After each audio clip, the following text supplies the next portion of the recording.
Hello, everybody, and welcome to the Parishscope. This is the podcast that acts kind of like as an arm of the newsletter of the Parishscope from St. John, San Prairie. I'm Pastor Chris Sansom. And I'm Casey Doremus. I'm the Creative Worship Director at Our Savior Lutheran in Washington. Yeah. Yeah. Well, I think we just jump right in because. Well, okay. Well, first of all, I got to give a look because it's probably going to sound a little bit different, right? Oh, a little okay. bit. Okay, fine. Yeah. So we're trying something a little bit different. We're kind of doing this whole like remote thing. So Casey's at his house, I'm at the parsonage, and here we are recording. We're seeing, we're experimenting, and I'll be honest, I'm the problem. When we do this, we do this on Tuesday nights, and it's super late, and there are Wednesdays where I don't have to get up early. It's not a big deal. But on those Wednesdays that I do have to get up early, or I have meetings at night, like it really makes it a bit of a crunch for me to try to drive to Washington and back. So we came up with this remote thing because I'm the problem. So so hopefully it doesn't sound too bad. And I think also this will help with our consistency. Like we've been, we've kind of done it very inconsistently lately. And again, that's a lot of times me texting you saying I just can't do it tonight for various reasons. So I think this will help with that as well. So anyway, yeah. Yeah. Now getting into it though. Okay, now we're going to get into it. I mean, most people probably know, but you have a big announcement. Yeah. I got engaged like a week ago. That is so exciting. Isn't it crazy? It's crazy that it was a week ago already. Yeah. So that's amazing. Congratulations. Oh, thank you. I think I can speak for pretty much anybody that knows you or goes to the church and stuff that we're all very happy for you. So yeah, again, I'm very happy. I'm very excited. I will also admit, and kind of like I was telling you beforehand, I don't know why, but I was super nervous about telling the church, and I don't, that's one of those things that I can't really explain, but it is true. Like, and part of this podcast, we always wanted to say, like, people would, maybe get to know us a little bit, like understand, me and understand you. And it's like, that's one of those weird things. Like, I can't really explain it, but I was super nervous. Yeah. Well, something, I don't know. I guess you probably didn't expect to ever be doing that. So it's like, all these years later to be doing that and saying that to the church, it's like, it's just kind of probably strange in a way, but it's true. And maybe that's it. Maybe that's the big thing, but yeah, it just was. I was so nervous. I don't know why. Yeah. Well, as you told me that there were cheers, and I'm glad that there were, because it's very exciting. So very happy for you. Yeah. No, the first week right after I did it, I didn't tell the church, and then I got yelled at by a church mom. So that new. Yeah. She said, "Oh, you got to tell people," and I was like, "Oh, okay, fine." So, but it was good. I love my church moms. At the church, and I think every young pastor, and maybe even the old pastors, they need that. Yeah. So it's always good. It's always good. So, yeah. So I had some big news. Lots of stuff going on. Lots of stuff. Yeah. Well, do you have a topic for tonight you wanted to talk about? I do. I mean, so first of all, we've started the Red Letter Challenge now. And I think I may have mentioned that we were gonna do it, but I don't know if I ever mentioned that we did. So we started that on January 12th. Red Letter Challenge, super exciting. I've really enjoyed it. It's pushed me a little bit out of my comfort zone on the preaching standpoint. And a huge part of that is because it's very topical. And so here's one of those things. Like, I don't know how many people really think about this, whenever they come to like listen to a sermon, for instance. But I am what would be known as more of an exegetical preacher. I tend to find a text, highlight a text, and then talk about the aspects of that text. And so it's very textually centered. Yeah. But you can also do another type, which is topical. You pick a topic, and then you focus on that topic for the duration of the sermon. And you might pick up on a text here or pick up on a text there, but honestly, the goal is to really talk about that topic, whatever it happens to be, almost what we would call systematically. Um, and so really this is different for me. I'm trying to preach like a topical preacher, and really I'm more of an exegetical preacher. So it is taking me out of Yeah. my comfort zone. But Yeah. it's fun. It's kind of fun. Yeah. You know, you're a fan of the craft, so I'm sure you enjoy kind of trying something different. I'm sure. It is, yeah, I do. I actually really do. I enjoy it. And I almost said something the other day because I think it was the first sermon, and I looked at the guy's notes and all this kind of stuff, and he has an example sermon and yada yada yada. And I had to do a little giggle because his very first one was, get this. Do you know what it was? What was it? Lowry Loop. Oh yes, yes, the Lowry Yeah. Loop. So you His pulled a his little. first sermon was a Lowry Loop, and I was like, "Oh no, I got to tell Casey." Oh, see, now that should just be. I think that's what my question today. I was thinking that as we were talking, like today should be the day where I just go, "What's the Lowry Loop?" What's Because what's the Lowry Loop? I always, if people who listen to the podcast, they would know that I love to. You've referenced the Lowry Loop. Yeah, I have no idea what that is, so I just like to throw it in to conversation as if like you'll be talking about something. I'm like, and that's a Lowry Loop, and like I don't know what it is. So but I legitimately don't know what it is. yeah. Uh, so so anyway, the sermon that I gave was not the Lowry Loop, but I Oh, just you thought it was didn't fun do it? because, well, no, for a couple different reasons. For one, I was trying to utilize different illustrations than he was, and Okay. two, I didn't think it quite fit perfectly. He's a pretty good preacher. I've listened to some of his sermons now and everything, but it just didn't quite fit 100% perfect. Um, but the thing is like it's been a lot of fun doing this. The first week was being this. The second week, the first week was being. The second week is forgiveness, and I really have enjoyed that. I got to preach on forgiveness.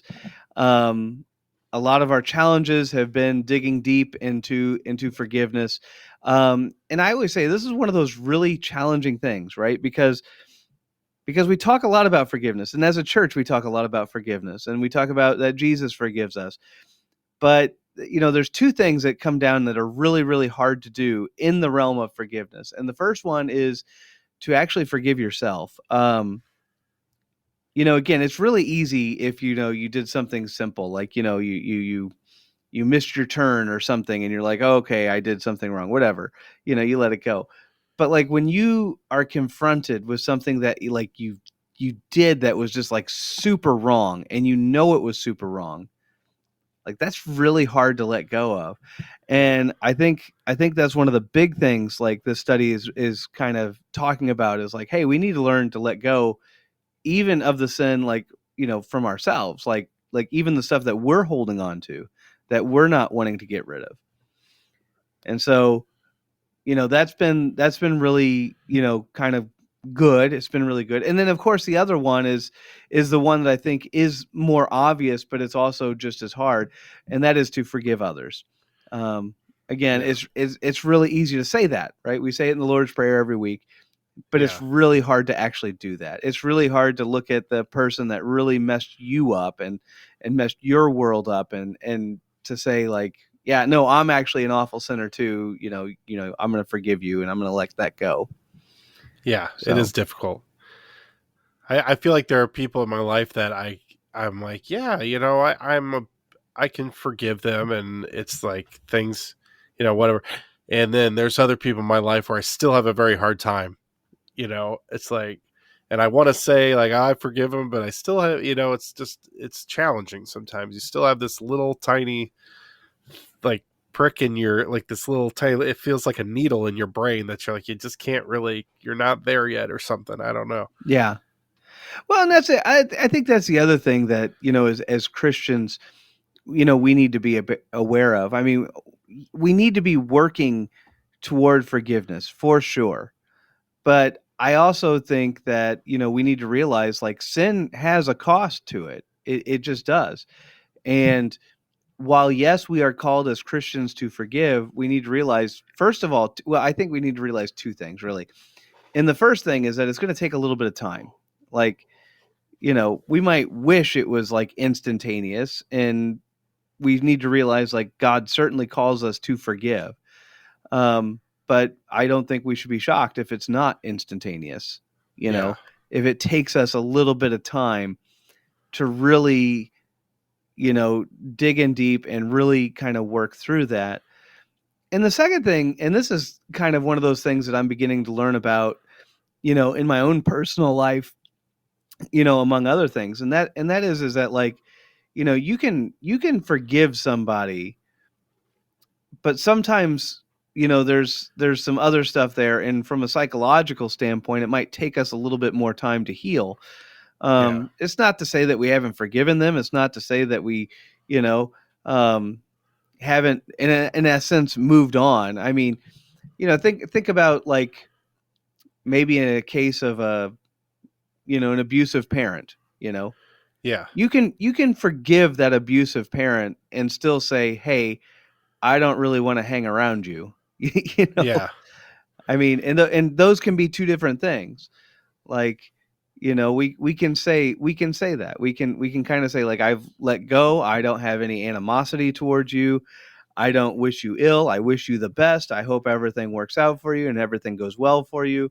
Um, but I still, I'm still not going to come to the family reunion kind of thing. yeah, yeah. I mean, I think I've had that sort of thing with. I think I might have told yeah, I think I've definitely told the story before about one of the worst times I haven't had to fire too many people, but I've had to fire one person in particular from my band who had been in the group for like 9 years, and it was really, really tough. And one of the hardest things is that he never really admitted he was wrong about anything, but he did Yeah. admit that he was purposely trying to like be hurtful to me. And Yeah. it's a weird thing because then, it's like it's been a couple years now, and it's like I honestly I don't really wish any ill will on him, but I just don't. It's kind of like someone said something like, "Well, would you let him join?" And it's like, no, I wouldn't. And it's not that I hate him or I hope bad Yeah. things on him. It's just, you know, I just don't think I want to be around him. you know, and Yeah. so I And again, some of that comes down to like trust broken versus trust regained. I mean, yeah, you know, if he's done this before, you're probably at least in the back of your mind thinking, I don't really want to put myself to that again. He needs to kind of earn that place back. yeah. And Well, again, he's not going to do that overnight. He's not going to yeah. do that just because he says so. Yeah. Well, like I said, he was pretty set on that yes, he was trying to be mean and hurtful, but he also was very adamant about I didn't do anything wrong. So it's kind of like, all right, well, I guess that's a agree to disagree sort of thing or whatever you want to call it. So I Yeah. don't know. Yeah. But yeah, there's just times it's just hard. I don't know. Yeah, and I mean, but I think it's good to talk about it, and I think it's Yeah.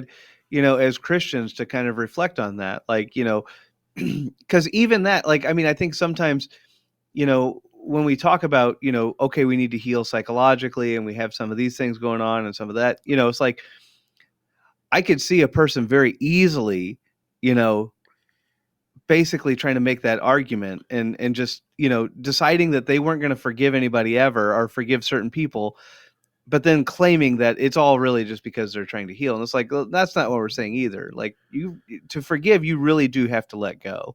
You have to Yeah. let go of any form of animosity, any form. And you can't just say, well, I'm just healing. Well, I mean, okay, but you know, at some point you have to actually say like, no, I'm going to let go of any animosity. And to be fair, like, it's kind of silly the way that works, but the reality is like a lot of times within that, like, the animosity that we hold towards others actually ends up holding us back. You Yeah. know, like you want something bad to happen to them, but you want something bad to happen to them so badly that ultimately your life is the one that is impacted. Your life is the one that gets negative because of it. Yeah. Yeah. Oh boy. I mean, like, I stated this the other week about that whole actors who hated each other. I did that video on for my channel, Yeah, and yeah, man, yeah, watching that, it's like this 30-year just like rivalry of just talking horrible things about this one person because when you were 18 they annoyed you. It's like, man, that's made me really reconsider how I need to let go of things to see someone, because you just see how negative and how kind of just awful the repercussions of it are. And it's not even as much of that person, it's like the people they influence are in a negative yeah. place. And I that's one of my biggest things. I think I think about now is just your mindset of being so negative and how it just, you know it's like, I don't know, you're just putting yourself in a bad place for all aspects of life.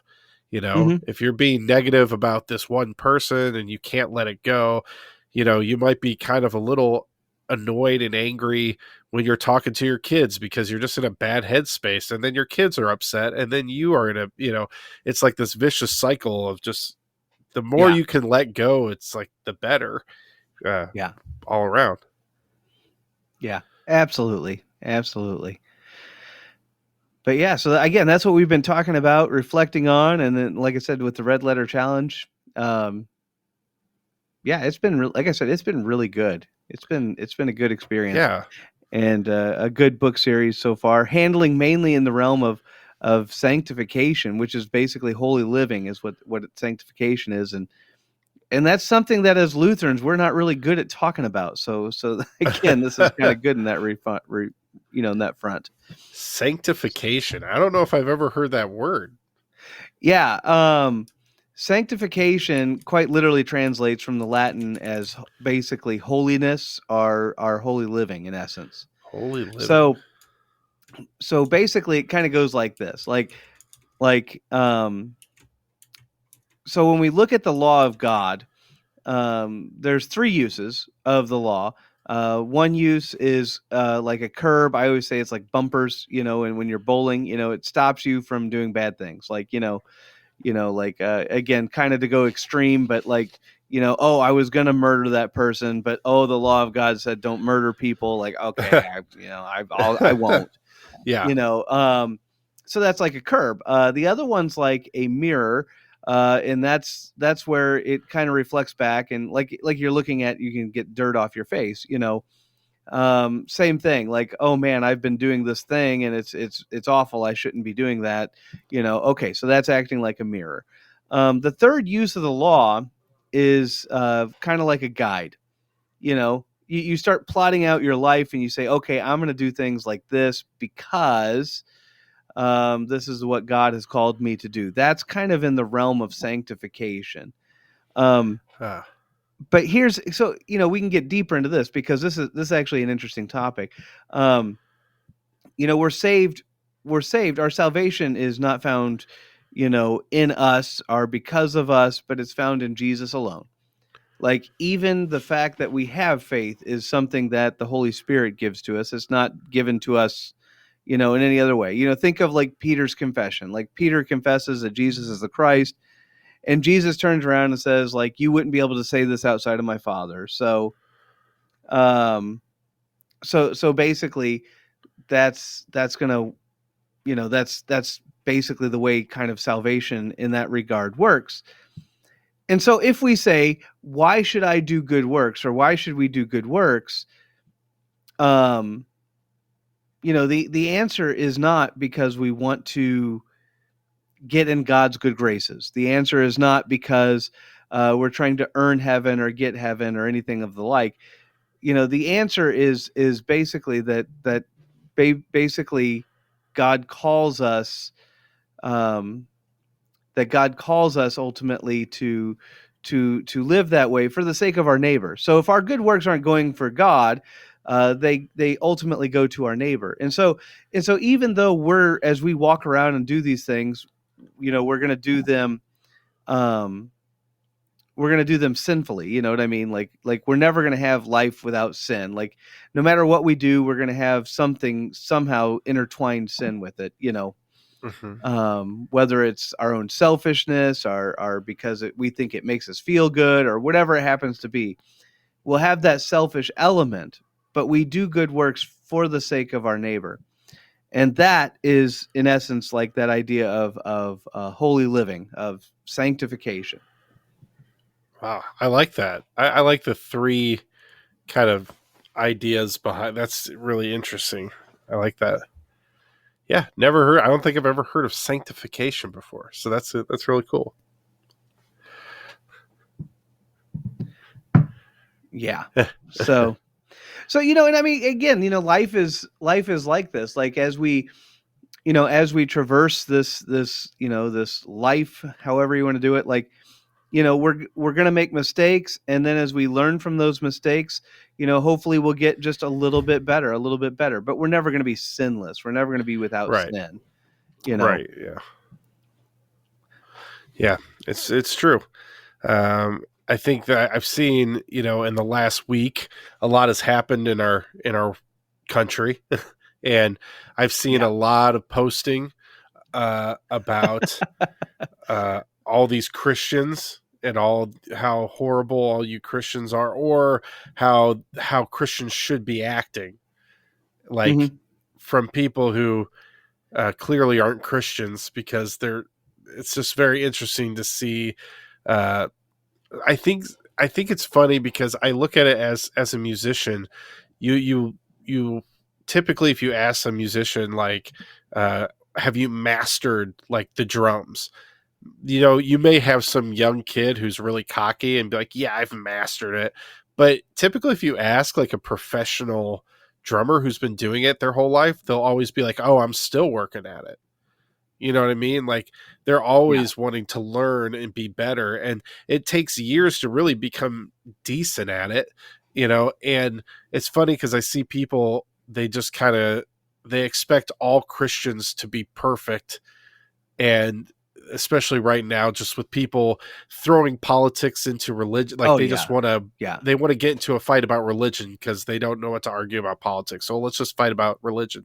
Yeah. And it's funny because there's no, there's no like mercy or understanding that not every Christian is like at this theological level of knowing everything about the Bible, or lives their life perfectly. Like we obviously don't, and you would never expect a musician to be perfect either, because you're like, well, they're learning, they're going Yeah. through the Yeah. process. That's what it is.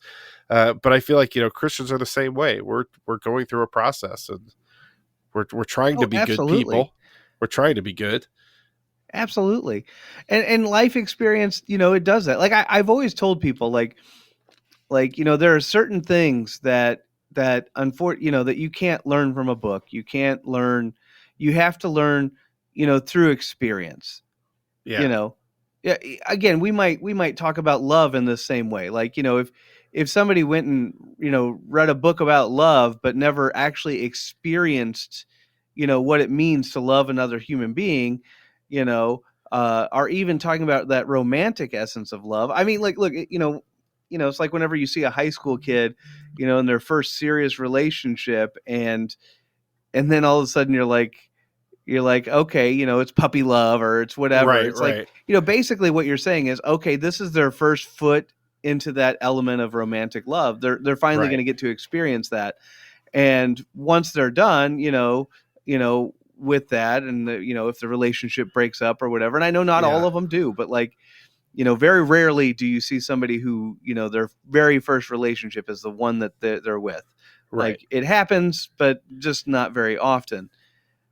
But usually when that happens, we're like, okay, what did you learn? Like there's an experiential thing. They can read about it, they can Yeah. talk about it, they can read all those romance novels or whatever and think it's great, but at the end of the day, like, they need to actually experience some of that. And the words of scripture, some of the theology that's present, needs time. You need to understand it by living things out and experiencing things. And when you do that, you'll come back to the Bible with a brand new appreciation, Yeah. you know, as you kind of look at it.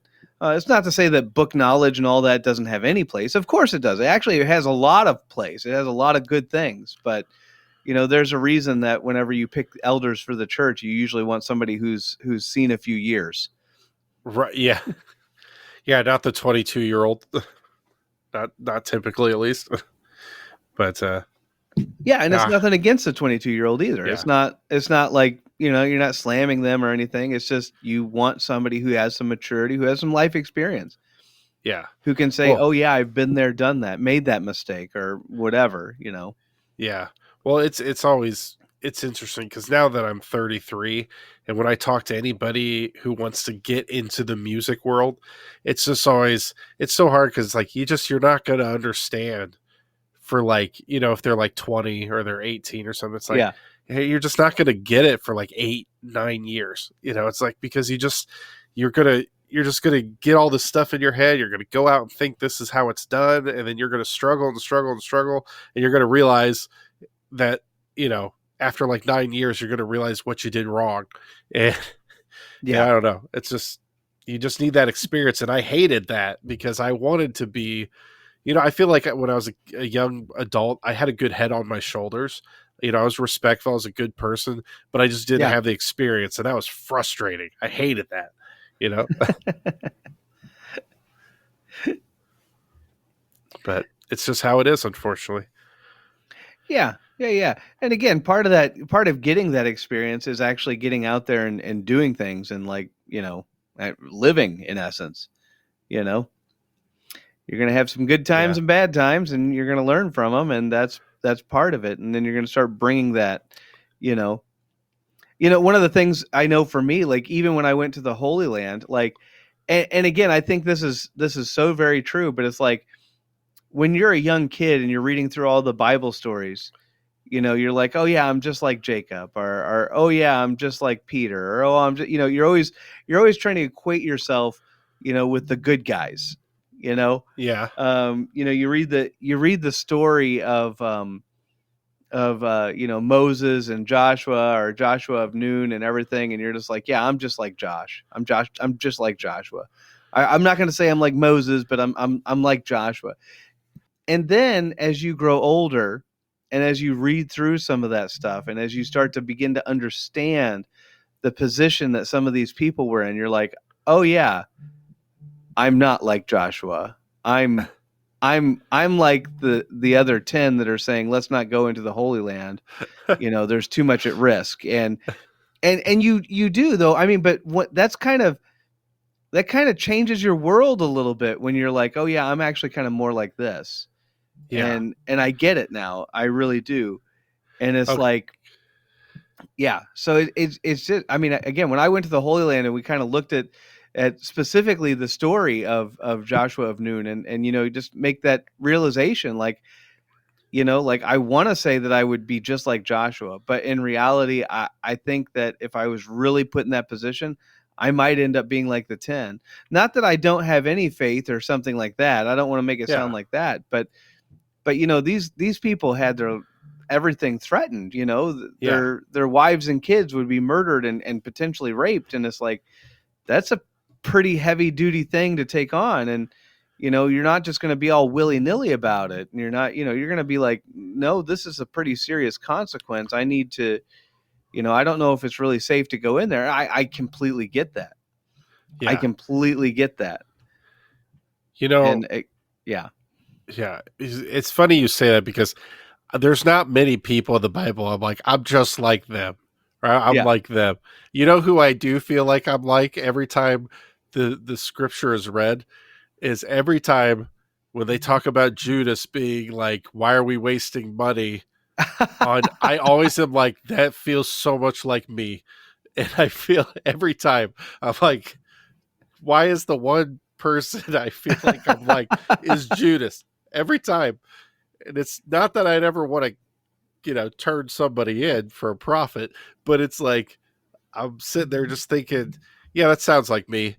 I'd be that guy going, you know, saying like, "Why are we wasting money on this? You know, we should Yeah. be giving it to the poor or whatever." Like yeah, that's who I feel like. Yeah. But Unfortunately, I mean, again, I think one of the differences might be though that like in the Bible's pretty explicit. Like he wasn't doing this because he really cared for the poor. He was okay, doing this because he kind of wanted to kind of say that or do that or have the money up. He was concerned about the money.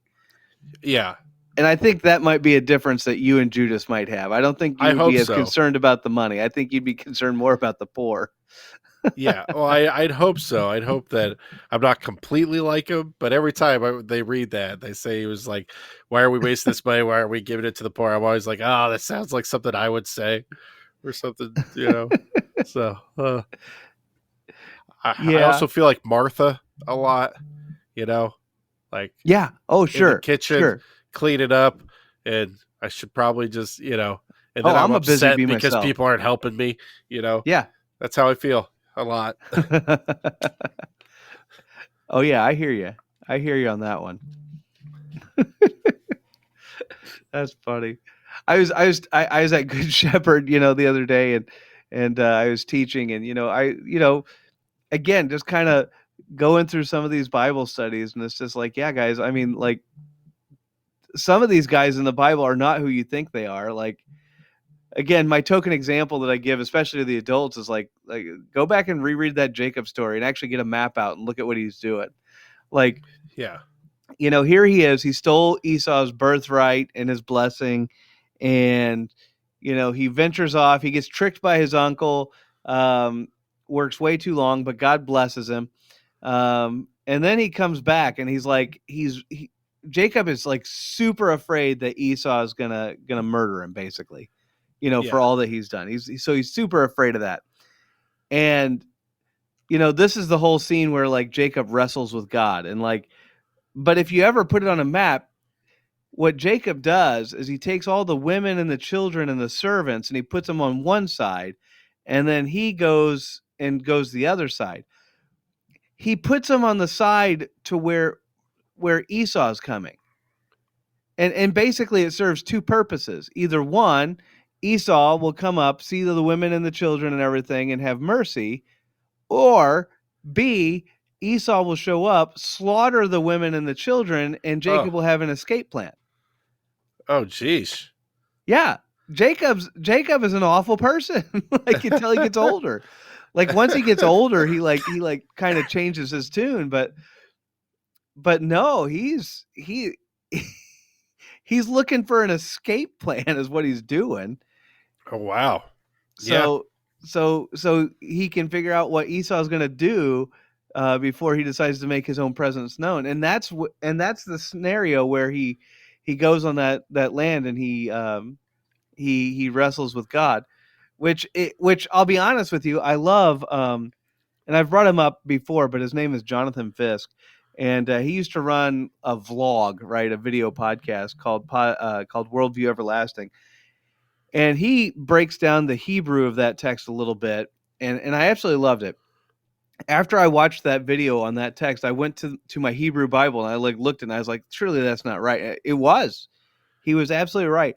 And here's the problem. So in Hebrew they don't really tell you. They give you the pronoun, but they don't tell you um, what the object of the pronoun is, yeah, and so they just give you the pronoun. And so your Bible has tried to clarify that by making it a back and forth conversation. you know Jacob does this, God does this. Jacob does this, God does this. And so that's what your Bible tries to do, to give you some clarity as far as who's doing what. But the Hebrew doesn't do that. And in fact, it's completely logical and likely, in fact. And the more I study it, the more I read it, the more I'm kind of convinced of it. But maybe that's just my own personal opinion. Like we don't have any ancient books that say this is the way it is. But yeah, like, but but all you have to do is just one time not go back and forth. And if you do that at the beginning, what ends up happening is basically Jacob goes to this island, and then God starts just beating the tar out of him. And Yeah. Jacob can't do anything. He can't escape. He can't get loose. And then finally, when he's just beaten to a pulp, God basically knocks his hip out of socket. And then he says, "What's my name?" And then after he says this, he says, "Your name is Jacob, but I'm going to call you that." Like so it's like you get this idea that Jacob's on the other side of this island. He's doing an awful thing, like, basically putting all the women and children first. God comes down, beats the holy tar out of him, knocks his hip out of socket, and then basically holds him down and says, "Yeah, what's my name?" Like a WWE pro wrestler. Quite literally, yes. Oh, that's funny. And Jacob is basically crippled the rest of his life. He had this encounter with God, and the text does not say it makes it sound like he wrestled with God and won. He's gonna be marked the rest of his life because he wrestled with God and won. And like, no, the word is like to endure or something like that. Basically, he didn't die. He wrestled with God and he didn't die, which is what you should normally do if you wrestle with God. You would die. Yeah. So basically, the word says, yeah, he wrestled with God and he's not dead. That's amazing. So yeah. So I mean, but again, you just look at that Jacob text, and it's just like, again, Jacob is not a good guy. Yeah. Like we try to make him out to be like this hero of the faith, and again, later on in life, he really is wise and mature and very faithful. But like in his younger years, yeah, no, he's not that way at all. He's kind of an awful human, really. Yeah. But he is God's chosen vessel, and God chooses to work through him. Yeah. Well, unfortunately, we're all sinners, and he still chooses to use us in certain ways. So yeah. But that's the message of Jacob. Oh man, well that's a good one. I like that. But yeah, so oh man.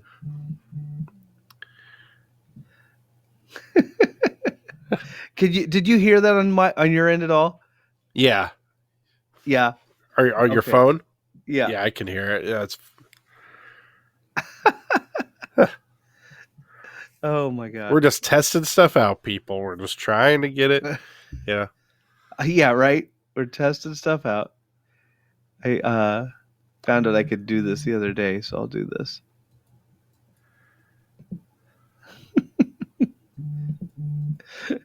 I don't know. Can you hear the buzzing of my phone at all? Yeah. Yeah, I mean, it just sounds like it's sitting there on the desk or something. Well, it was, but I just put it in my pocket. So hopefully that. We'll see. I muted one of the conversations, and then I put the phone in my pocket. So hopefully it doesn't bug us too much more.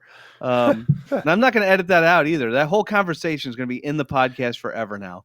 People want to hear this stuff, People are going to be like, "What in the world's going on?" I'll tell you, one of the other things I'm hopeful to do. I need to figure out how to do this with this software, but I'm hoping we can do more sermon reviews. Yeah, well, I think there's a screen share thing. We can probably just share a screen and play one. I'm assuming. I'm assuming it'll record the audio. So that'd be awesome. That's what we got to test. I think those were some of my favorite episodes to do. Those are really fun. They were just great fun. They were just fun. Yeah. So. And I could always reference the Lowry loop every time. You can always reference. Always reference the Lowry loop. Oh man. Yeah. So, did you want to know what the Lowry loop is? Yeah, let's do it. I need to know at this point. Okay, I'm just going to give you a brief group.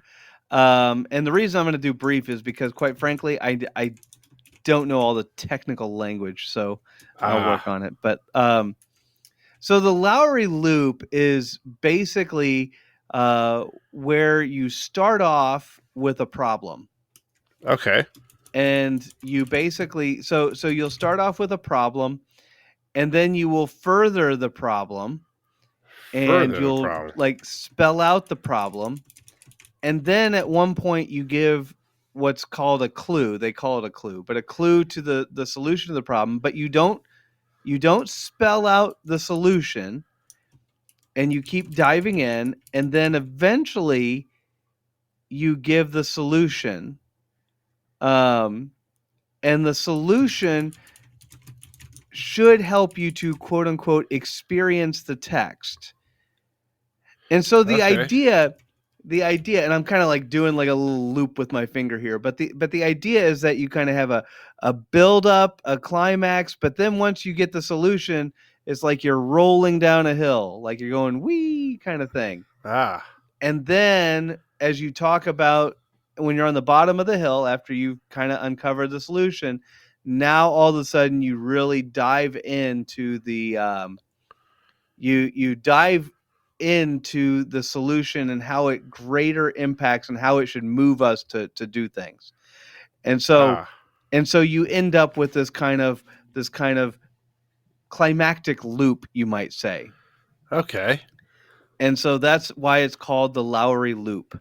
It is what's known as an inductive style of preaching, and I actually love, Inductive. I actually love inductive sermons, but they take so long to write to do them well. Oh, okay. So basically, when it comes to like logical flow of things, you have two different styles. You have inductive and you have deductive. Um, so deductive is your normal like deductive reasoning, like right, you know, uh, all crows are black. I see a black bird over there, therefore it's a crow. You know, that's kind of your deductive reasoning. Now, that's a pretty flawed set of reasons, but I might, that's Right. called a syllogism, and I might add a bunch of other factors in there, and then as long as they meet all those other factors, then obviously that bird over there is a crow. Like because we know this and this and this and this and this. That's very deductive. Um, Yeah. Inductive is different. Inductive is where you kind of get a bunch of parts, and then there's something that somehow holds them all together. And so a lot of times, like it's like a missing puzzle piece. Movies are getting better at this. They do this a lot in movies, right? Where they'll you'll be in kind of like this mystery this whole time, and then all of a sudden there's some random piece that kind of clicks into shape, and all of a sudden you'll be like, okay, the whole movie now makes sense. Yeah. Yeah. Like where it just kind of gives you that missing piece, and all of a sudden you're like, okay, now I get the rest of it. Yeah. And like Okay. that's a very inductive style of movie. Gotcha. So an inductive sermon works the same way, right? You have all this random confusion, and then all of a sudden you get a missing piece, and that missing piece should start tying everything together. Ah. The Lowry loop is a really good example of that. The bulk of your sermon is like really talking about this problem, whatever this problem happens to be, and really working through and processing it. It makes you feel, whenever you kind of just really dissect this, it makes you feel like there is no solution to this problem, Ah. even though there might be some clues scattered throughout the sermon and how you talk about it. Yeah. And then all of a sudden you get that missing piece, and it's like, okay, boom, I got it. And Yeah. it should give you that experience of like, okay, I'm putting all these things together. So it's very inductive in that style. Yeah. Interesting. Yeah. So it's kind of like it's sort of like it's like a M. Night Shyamalan movie. There's a Kind of. twist, Yeah. Yeah. sort of thing. Yeah, Yeah. that's probably actually not a great example, because there's other movies where there's like something that just sort of like it Well, gets like M. revealed, Night and you're Shyamalan's like, The Village is actually kind of a great example, right? oh yeah, You that's have a all great these example. things that just don't kind of make sense, you Yeah, know? Like why yeah, can't they go that far? Why can't they leave the town? yeah, Why is this monster attacking them? And like none of it makes any sense. But then once you realize, and I mean, I look, the movie's been out like 20 years, right? So I'm yeah. no People, spoilers here. Like, but like once you realize, like, oh, this is like some weird community that's like separated themselves from the world. Like you're like, okay, it all makes sense now. I Yeah. get that. Okay, now I get it. And so like yeah, that one missing piece that kind of ties everything together.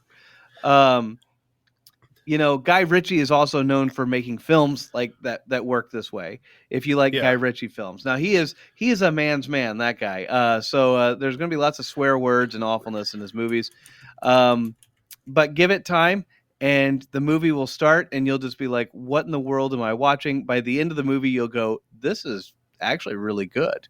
Yeah. Um, I don't know if I've watched any of his movies. like Lock, Stock, and Two Smoking Barrels or Snatch. Yeah, I don't think I've seen any of these. My goodness, I'll have to look some of that up. You know what's Watch funny? Snatch. If you've never Okay. watched Snatch, watch Snatch. Okay, I'll watch that. You know what's funny is that me and my wife showed my little sister. My sister's about 12 or 13 years younger than me. 12, no, Okay. like 12, 12. And we showed her The Village, and we Okay. got to that scene where the Jeep pulls up, Yeah. and we both looked at her. Nothing. Nothing. And we go, and she's like, "What?" And we're like, "Don't you, don't you think it's a little weird? There's a Jeep there." And she goes, "Why?" And we're like, "Because didn't you think maybe they were living in like Little House on the Prairie times or something?" And she's like, "I don't know." We're like, "What?" Nothing. It was Nothing. not like Just nothing. it was nothing for her. She didn't even comprehend that they're living in an olden time. She wasn't like she was watching and she just didn't even like not a single part of her cared or thought about it. But it was so funny because she was talking about a movie that like had this really great twist, and so we're like, "Oh, have you seen The Village?" So we're like, "We got to show you The Village," and then Yeah. she just like didn't, and then like halfway, almost towards the end, she goes, "Well, where's the twist?" And we're like, "That was the twist," and she's like, "Why would that be a twist?" And we're like,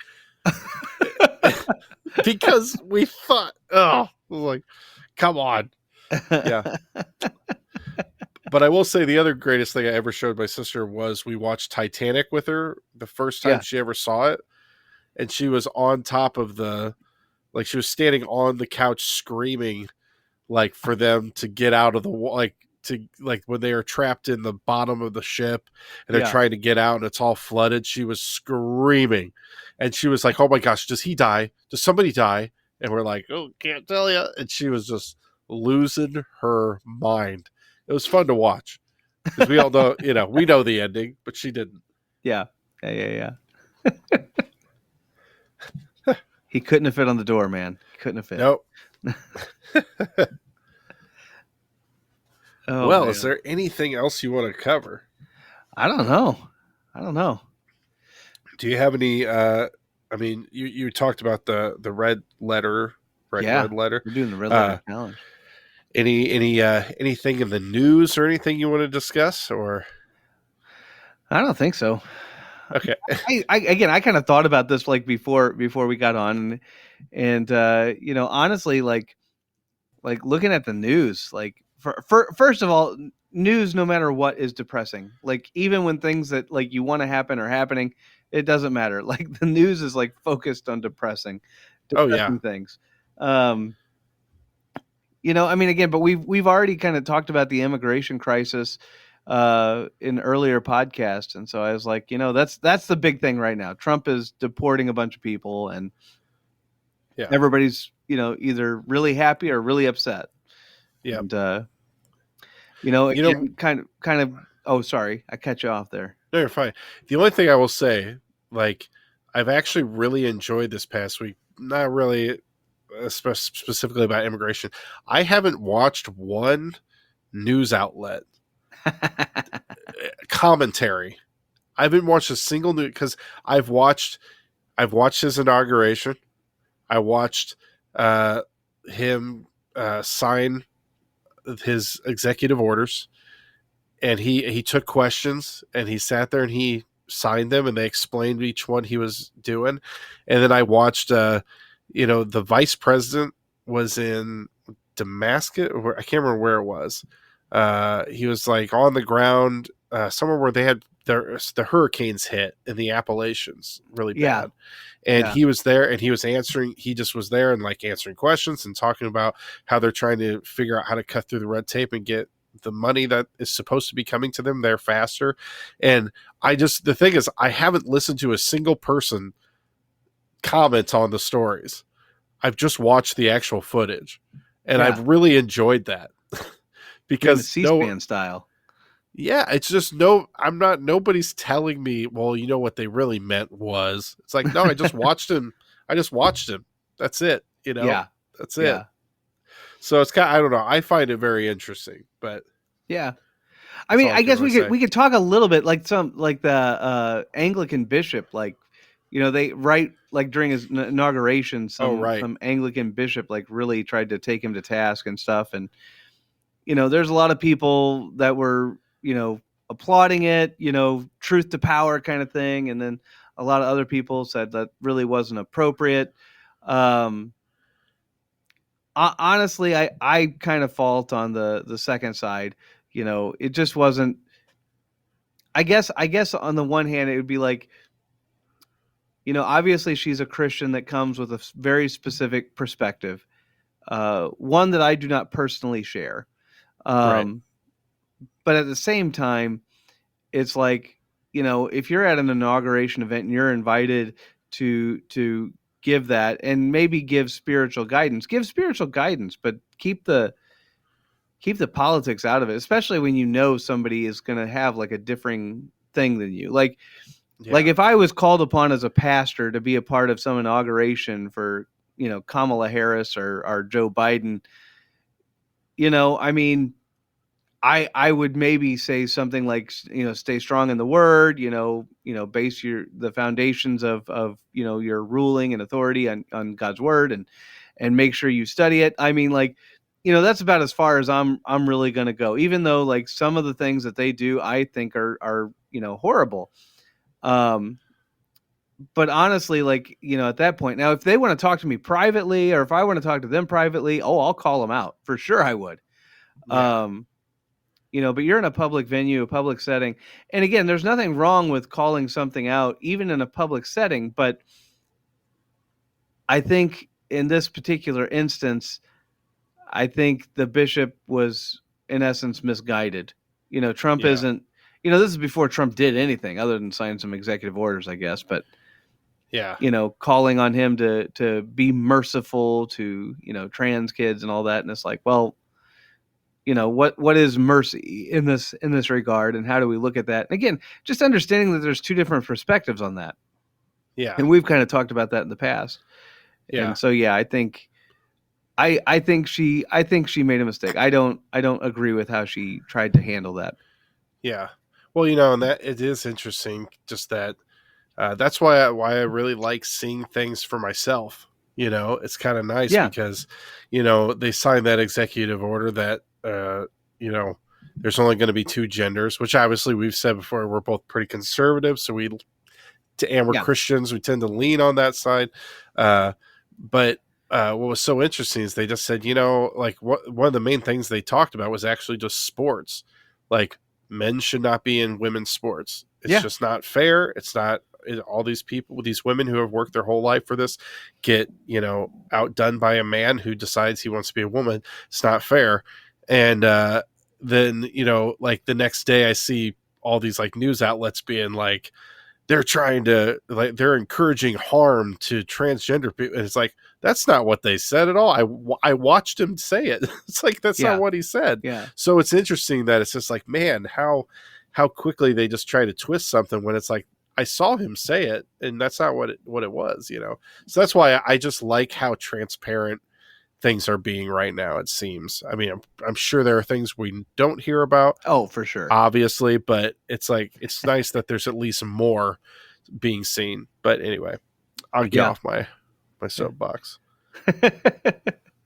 Yeah. Again, politics, and that's kind of why I didn't want to go into, like, politics is just Yeah. one of those things. Like, we could talk about, forever. Look at all the main news stories and all that kind of stuff. And I mean, I don't want to shy away from stories that are important, are good. I think we should, because again, that was a whole part of this podcast too, is like talking about the fact that theology is in the real world and theology Yep. is in everything that we say and do. And so certainly it's just, I guess the thing for me is like, we've handled the migration crisis, which is like the big story right now. Yeah. And we've handled it like 2 or 3 times, I think. So it's Yeah. like, kind of like, yeah, I mean, and again, under Biden, we were talking more about like open borders, whether or not it was good, whether we could close borders, all that kind of stuff. And we kind of talked about that quite a bit. So I feel like now we're just talking about it again, except for now the other side is in charge, and so Right. they're closing Yeah. the border up. So now we'd still be saying, Right. well, is it good and Christian to close a border? And I'd say, well, you sure can if you think it's for the protection of your country, and Right. the president wields a sword for that reason, and he has that right. Yeah. So yeah. Again, I'd almost forgotten about the bishop though, Yeah. the Anglican bishop. Yeah. That was interesting. Yeah. It was different. Well, should we get on to the last segment here? Is it time? Yep. For Church chatter. Yeah. We I don't know how that's gonna work in the recording. Yeah. We'll figure it out. Yeah, I mean, obviously we're still going through with the Red Letter Challenge, so we're kind of right in the middle of that. Sunday school, man, we've been doing some awesome stuff in Sunday school. It's been really, really fun, really exciting, and so we kind of got a lot of that kind of stuff going on. Yeah, I'm just trying to think, because we're in the kind of, I dare I say, we're in the bit of a lull period. Yeah. Before Lent. Lent begins on March 5th, everybody. Ash Wednesday is March 5th. So we'll be doing that. We're getting ready for that. Hopefully going to have a meeting here pretty soon, probably with the confirmation families and the like. So we'll see about that. But yeah. I mean, that's honestly, I just trying to think about it. Like, I don't know. I guess, church chatter. You want to talk about church chatter? I'll let you know right now. I'm staring at my Christmas tree.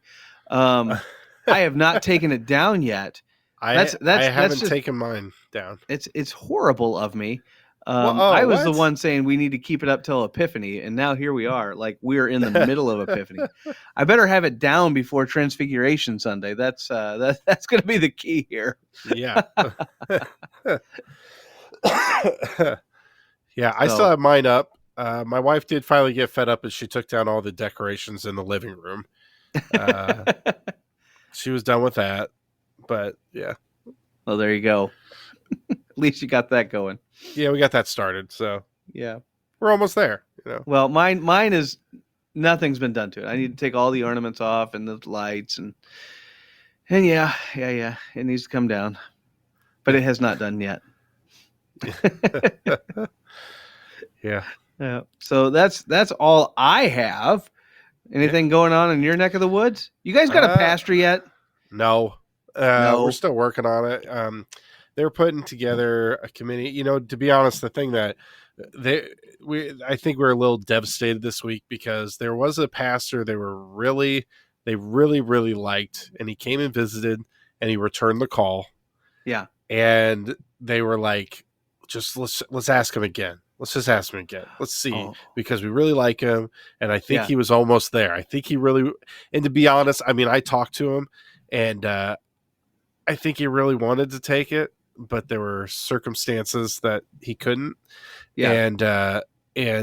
But we found out that his a family member that they live by just has Lou Gehrig's disease. Just they found out. It's pretty much there's absolutely no way he can possibly leave at this point. So we're pretty, people were pretty disappointed, because it was like they really liked him. They really thought he was going to say we were going to get him. But yeah, I don't know how many times people get repeated calls to the same place, but years ago I would have told you that it doesn't happen very often, if at all. But honestly, I've seen it a couple times now. So it does occur. It does occur. Yeah. It is still kind of rare. You only hear about it in a few cases, but it Yeah. does happen. Well, and we hadn't issued a second call necessarily, but I think we're just trying to keep in touch Yeah. and to see if, like, hey, should we throw you a call? I think we were just trying to see if something would change, because he was pretty on the fence about it, and like you could tell he really kind of liked it and wanted to maybe take it, but Yeah. just didn't happen. So yeah. Yeah, Yep. so that's about Yep. it. I mean, we're just we're kind of figuring out we're going to be getting a call committee back together and Yeah. doing that again. So Well, hopefully that works out for you guys. we hope so. Yeah. I know you guys are waiting. I mean, I know you guys are waiting. Been waiting Yeah. for a while. Yeah. So, And it's tough. It really is, when you just don't have that leadership, because it's kind of like there's so many things, you just want to go like, well, what should we do with this? And it's like, well, when we have a pastor, they'll yeah. know, they'll have a preference, Yeah. and so yeah, it's tough, but Yep. Yep. Well, all right then. I think that might be all that we yeah, have time for. This has been fun. This has been interesting. We'll keep on trucking. Maybe, yeah. I mean, again, I'm not gonna. I'll be honest. I probably won't be editing this a whole lot. I'm just gonna let it stand as it is. yeah, But in the future, maybe I'll edit out some of those comments. Like, you got anything? You got anything? I don't know. But anyway, so yeah. But I'm not gonna do that with this go round. I'm just gonna let her go. See what happens. So yeah. anyway, but I hope the Lord blesses everybody that's listening and paying attention. I'm just very thankful. So God's blessings to all of you. Good night. Bye. Bye.